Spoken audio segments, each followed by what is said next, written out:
What is going on, everyone? This is Eric coming at you live from just outside of Hartford, Connecticut.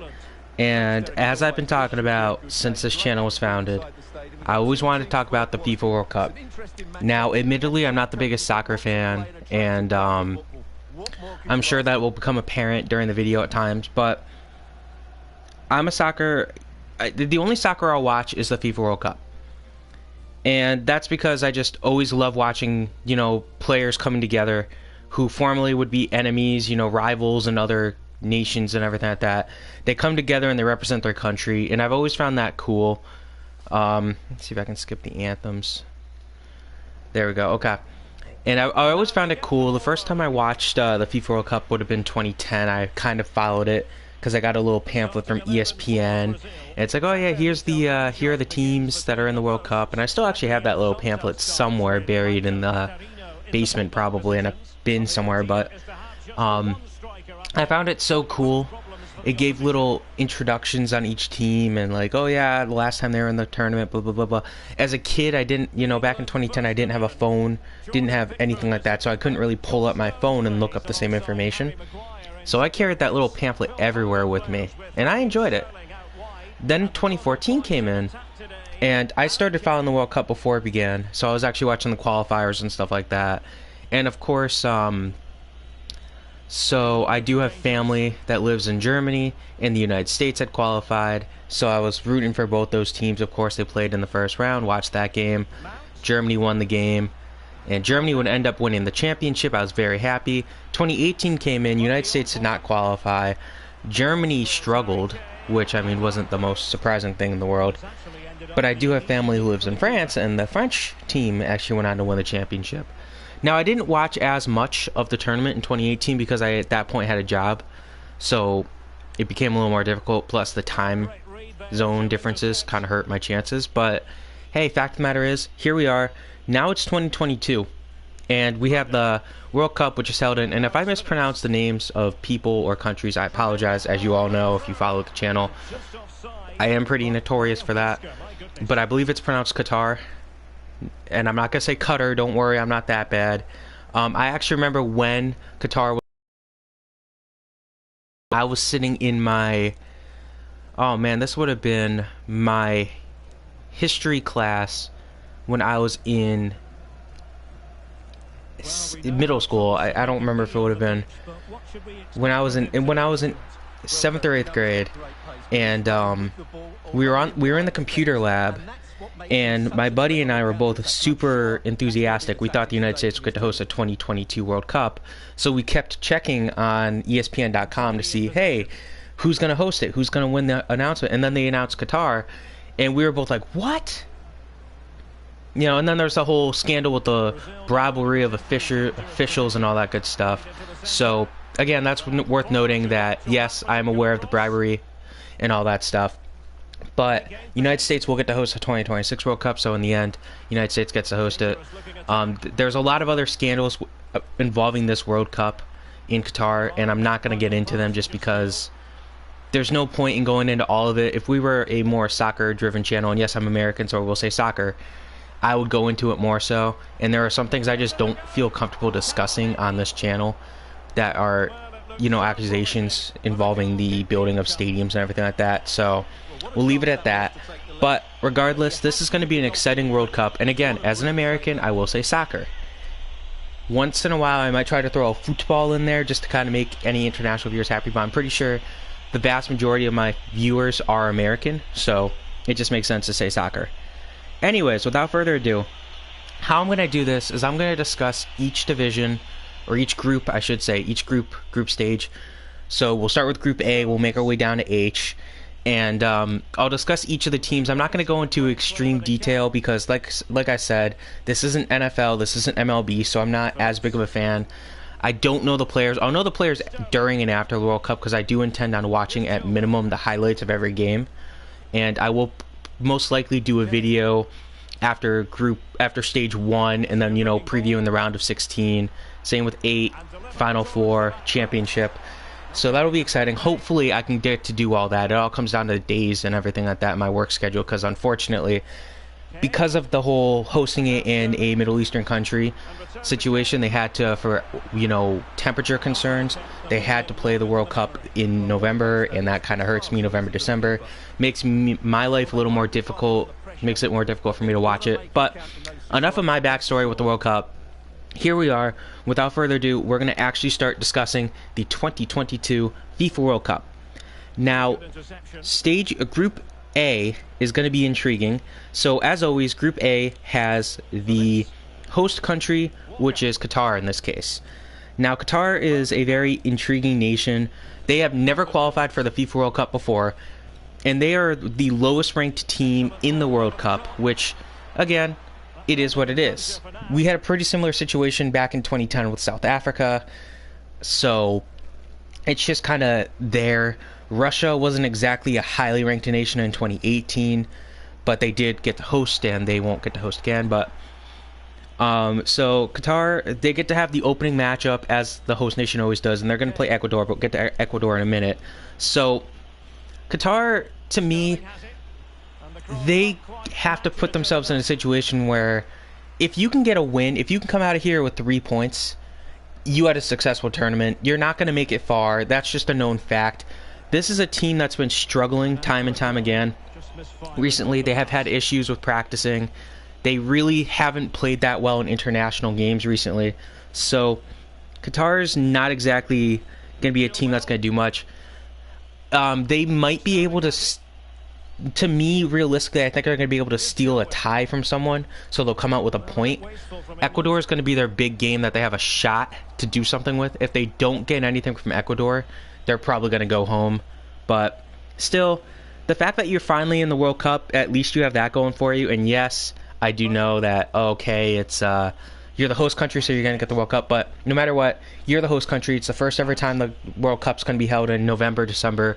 So we got that going for them, I guess. There's always there's a silver lining for you. Next, we have Ecuador.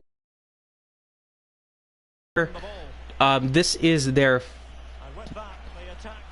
another appearance for them.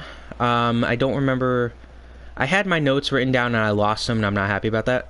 So I kind of had to write some more quicker notes. But this is one of their first times in the World Cup. Ecuador is an interesting team to watch too. They're a team that they're probably not going to like dominate in any stretch of the means, but they are a strong team at times. They have a very frustrating to play against defense. So going up against Ecuador, you need to be able to kind of drive a solid attack at them. If you don't, you're going to have issues. Now, Ecuador right now heading into the World Cup, they are actually ranked 44th in the nation, but their big issue is that they don't have a good attack. So Ecuador has to get that going. If they don't, they're going to have some big issues. They're not going to play well, and they're not going to go anywhere. So it's going to be a tough draw for them.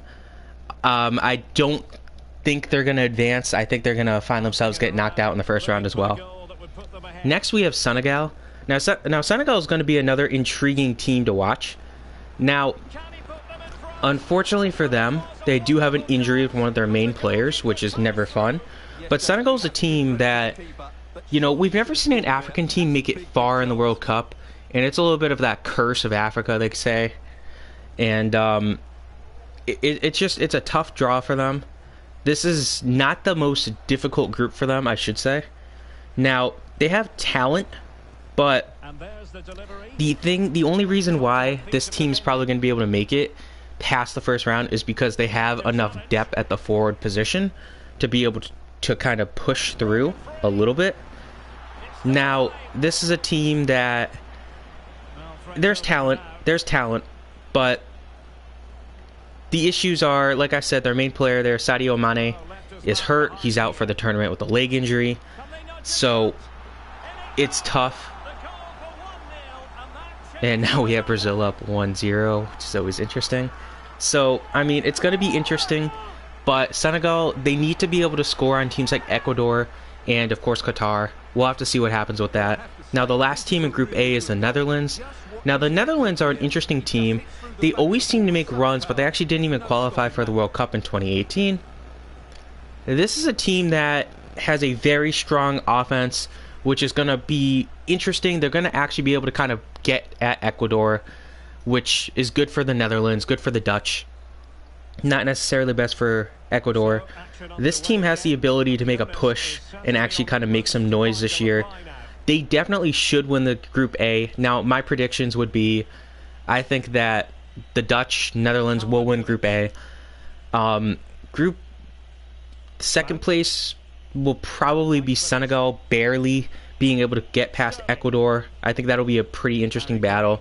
And the Qatar, like I said, I think they're going to maybe get a point. They might be able to tie their first game with Ecuador, which would get them a point. So we'll have to see what happens. But like I said, Senegal, unfortunately, that one big injury is what's going to hurt them in the end. So we'll have to see what happens with that, if they can rebound from the injury. But time will tell. So now we're into Group B. Now Group B is another intriguing group. Of course, as an American, this is the group I'm looking at the most. But I don't have a lot of hope for Team USA. Anyways, so we will start by discussing England. Now, England, to me, is one of the favorites to an extent. They're not going to be the favorite, but they are one of the favorites. I mean, you look at 2018, we didn't really think France would win it. You look at 2014, we knew Germany had a shot, but we didn't necessarily think they'd win it. Spain in 2010, nobody really saw that one coming, especially when they didn't even, win every game in their stage. First round. They tied with the Swiss, I'm pretty sure it was. So that is noteworthy. Or they lost to the Swiss, I think it was, or the Dutch. I don't remember who it was they lost to. But England is a talented team. This is a team, of course, their big name player nowadays is Harry Kane. I do know Mr. Kane himself. He is one of the better players in soccer, football, if you will. Now, they finally are starting to look decent. They've always seemed to struggle once they get to the World Cup. And we'll see what happens with that. But they are starting to get a little bit of a run. Now, actually, they've been a little cold of late. But it's going to be an interesting tournament for them. They definitely should be able to defeat a couple of these teams in the group with them. Because, I mean, they're just a good matchup against the United States, Wales, and Iran. So they should win the group. Second place, or the next team we'll look at is Iran. Now, Iran's going to be another team that, I mean, they qualified the past 2 tournaments, so they're intriguing. They're an interesting team to watch. They do have some interesting abilities, specifically in their midfield, and they do have a couple of good attackers on their team, but their defense has some issues at times, so it is noteworthy. But in the end, Iran's team that's going to be able to give their opponents fits, but are they going to be able to make a run? That's the real question. They're more of a team that's built to maybe get past the group stage for the first time in history. Next, we'll look at the United States. Now, the United States, this is a team that, they have their moments. They're a young team, so they're probably not going to be elite, but there is some hope for them. So, I mean, as an American, we're getting bombarded with all the commercials already. It's not the I Believe stuff that we had in 2014, which was something itself, but it's a talented team. It's just, to me, they're going to get their butts kicked. They're too young. They're too inexperienced. Someone like Harry Kane's going to be able to score maybe a hat trick. You could see a hat trick against the United States by Harry Kane. Definitely possible. As for the Welsh team, Wales haven't made the World Cup since 1958. It's been a long time. That's before my parents were born. So there's that. Now, the Welsh are a talented team, and they have one of the best players in the world in Gareth Bale. Now, Bale's a great player. I do know him. I do remember watching him play. He's on Real Madrid at this point. So He's a very talented player, and now he is in the tournament.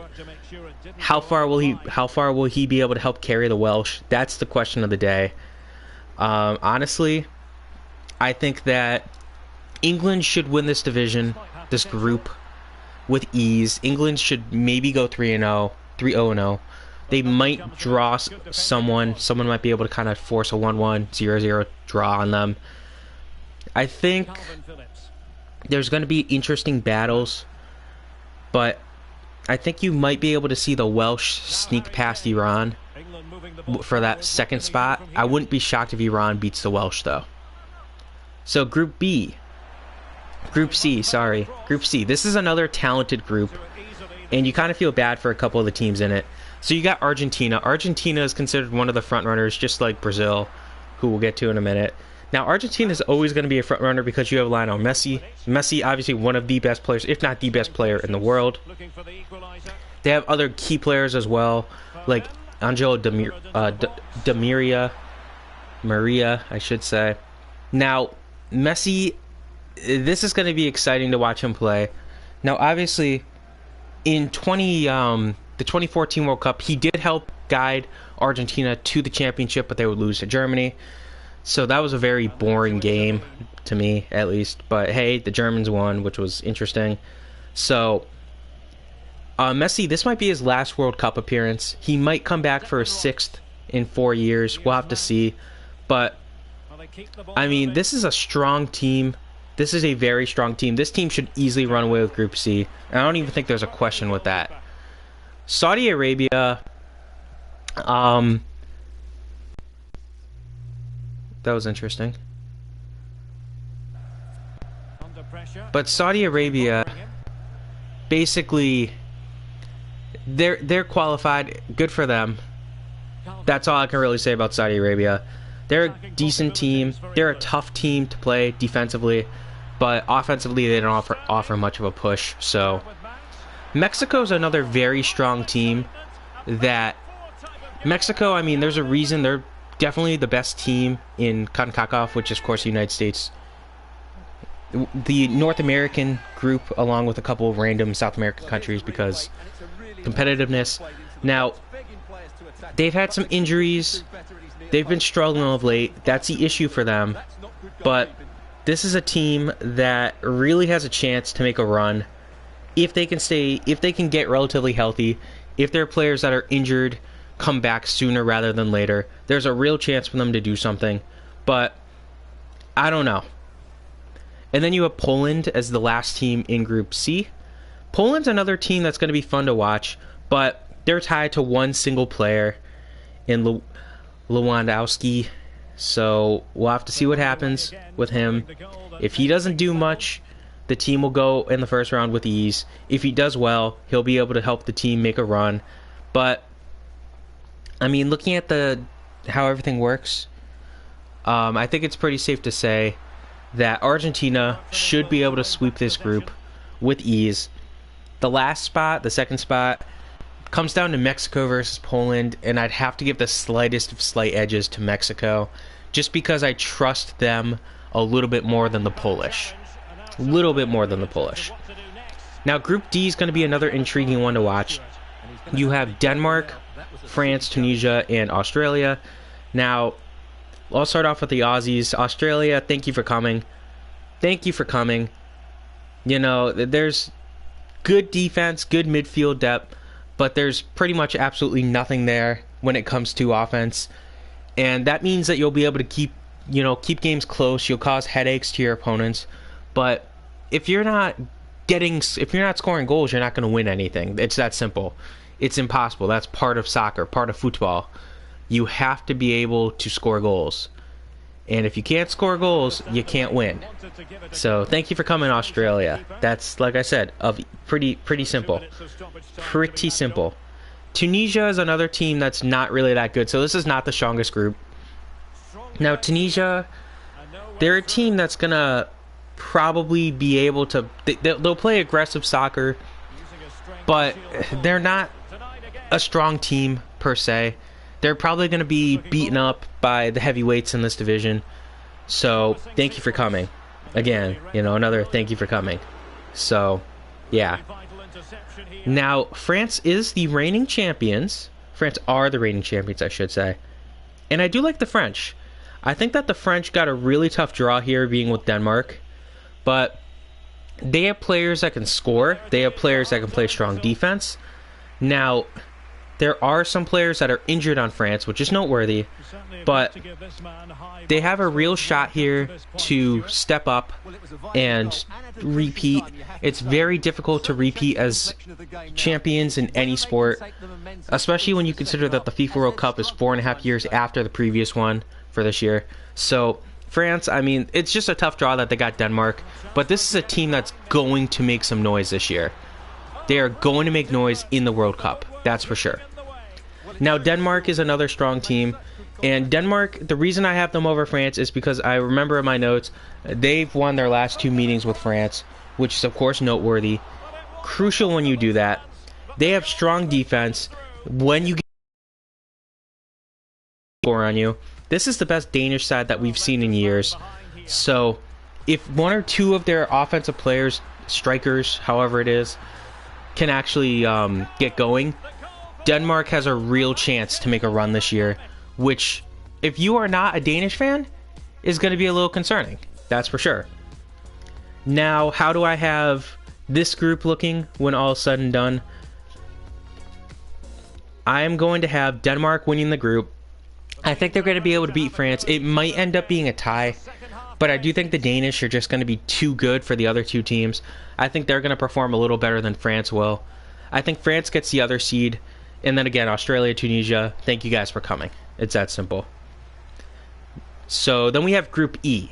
Now, Group E does have the 2010 and 2014 champions in that order, Spain and Germany, respectively. So this is going to be an interesting group to watch. So I'm going to start with Spain. Now, Spain is a very strong team. They are coming back. They had a bit of a rough couple years, rough couple tournaments past 2 times.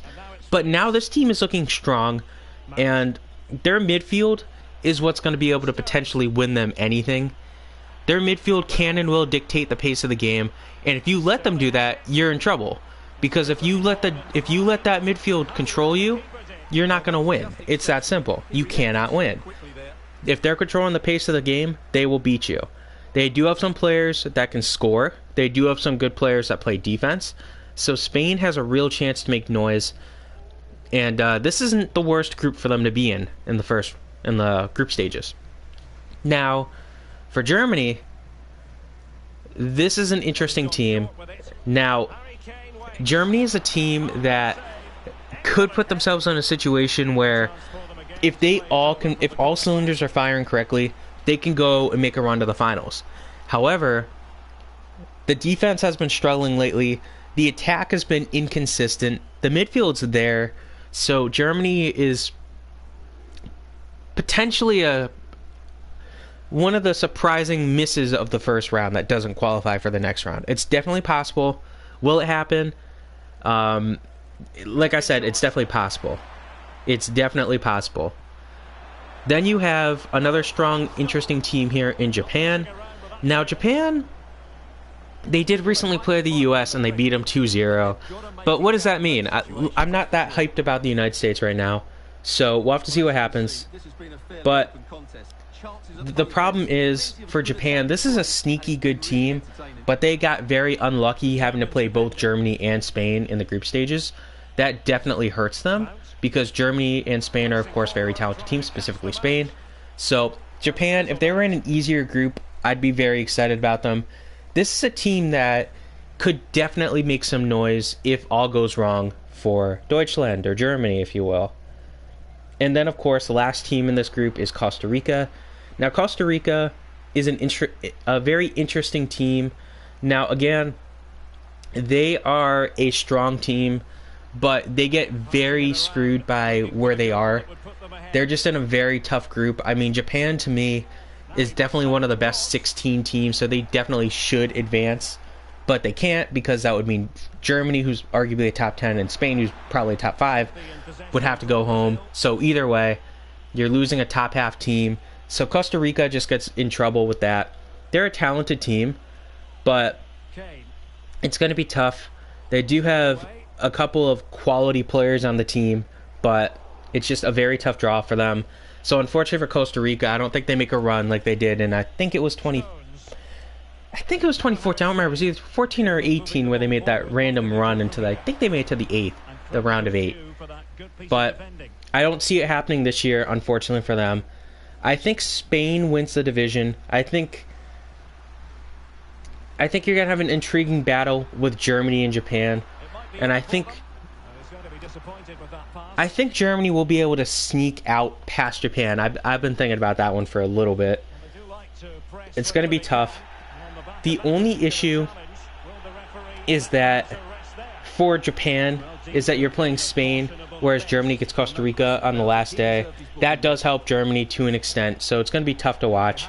But Japan, it's pretty bad for them. I wish they had an easier matchup, that's for sure. Because I'd like to see the Japanese make a run this year. So next we have Group F. Group F has some interesting teams in it. Now, of course, the first one we will discuss is going to be Croatia. Croatia made a very surprising run to the championship in 2018, where they would lose to France. And this is a team that has been pretty strong of late. They do have Luka Modric, who I like watching, but I mean, they don't have a lot of talent next to him. They have a lot of young players with him, and that's not the end of the world per se, but you know, youth can be exploited, especially in the international stage like this. So Croatia, I don't think they're going to be able to repeat as the runner-ups. So we'll have to see. They are a talented team for sure. In a little bit of a surprising role, we have Morocco. Now, Morocco is a team that, in particular, plays some very frustrating defense. Now, if you're a solid offensive team and you go up against them, you might be throwing fits on the sidelines because they can lock you down. They are very good at doing it, and they're probably Africa's best chance to make a run this year. Unfortunately, Senegal dealing with injuries. So Morocco is a very frustrating team to play. They have a shot. If they can get past one of these other teams in their division, they can make a run. This is another tough group for them. So Morocco, everyone likes an underdog, and I think Morocco very well might be the underdog of the tournament. The way they play, they can control the pace of play, and that's exactly what you want in this type of game, in this type of tournament. Then we have Canada. Now, Canada is an interesting team that won the CONCACAF qualifiers. So that's, of course, meaning they beat the United States, Mexico, but unfortunately for them, it's a tough draw for them. It's a tough draw for them, but it's just they don't have good matchups for how they play. This is a team that we've all known for a little bit, and unfortunately for them, it just doesn't necessarily look like it'll work. Belgium is the last team in this group, and Belgium, Group F, I mean, they have good offense. They have suspect defense. They're an older team. So, Belgium, they're the ones that beat the United States in 2014, knocking them out in the round of 16. I do remember that game. So, I mean, I think the Belgians don't have as big of a chance as they've had in the past. They're still a talented team, but they have their issues. Their defense is going to be able to get exploited, especially by someone like, Croatia could do it. So Canada could do it. Predictions, Morocco should win this group. Be a little bit of a sleeper. Snake the group. I don't think they're going to have a lot of wins. I think Morocco is just going to be there, and they're going to be able to, play competitive soccer. The second spot, I think, will go to... It's tough. I'm going to have to give it to Croatia, just because I think they're going to be able to beat the Belgians head-to-head. So, congratulations, Croatia. Now we get to the Group G, and we get to have Brazil as the headliners. Now, Brazil is probably the favorite of the tournament. Now, it is worth noting that no South American team, or North American team for that matter, has ever won in either Europe, Asia, or Africa, which is happened once where a country won off the continent. Yeah, one time, and that was 2014, where Germany won in Brazil. That's the only time it's ever happened. Maybe it changes this year. Maybe Brazil can get their revenge and win. Granted, not in Germany, but in Qatar. That would be interesting. Now, Neymar, oh my gosh, he's red hot right now. Neymar is one of the best players in the game, hands down. Neymar has a shot to, you know, kind of avenge himself. Brazil hasn't made a finals in a while, in a few tournaments, so they have a shot. They can finally do it. It'll be interesting to see if they can do it this year. Brazil, definitely the favorites. If you were to look at it and look at the betting odds and everything, I'm sure Brazil is the favorites. I don't get into that type of stuff. Brazil, though, they should definitely be able to win this division with ease. Then you have the Swiss. Switzerland's another team that's kind of fun to watch, and they kind of had themselves in a situation where you look at them and you're not exactly inspired. They don't have a superstar player, but they have a lot of quality players that play frustrating defense, have a good midfield, have a solid attack. They're a little bit of a sleeper team that you're going to look at them and be like, oh, it's Switzerland, okay, cool. But you're not going to really say, oh, I'm afraid of the Swiss. So they have a chance to make a run if people keep underestimating them. And that's what the Swiss hope. The Swiss want you to underestimate them. Then you have Serbia. Now, Serbia hasn't been in the World Cup for a little bit. I think 2010, I think. But they have a lot of young players, just like the United States.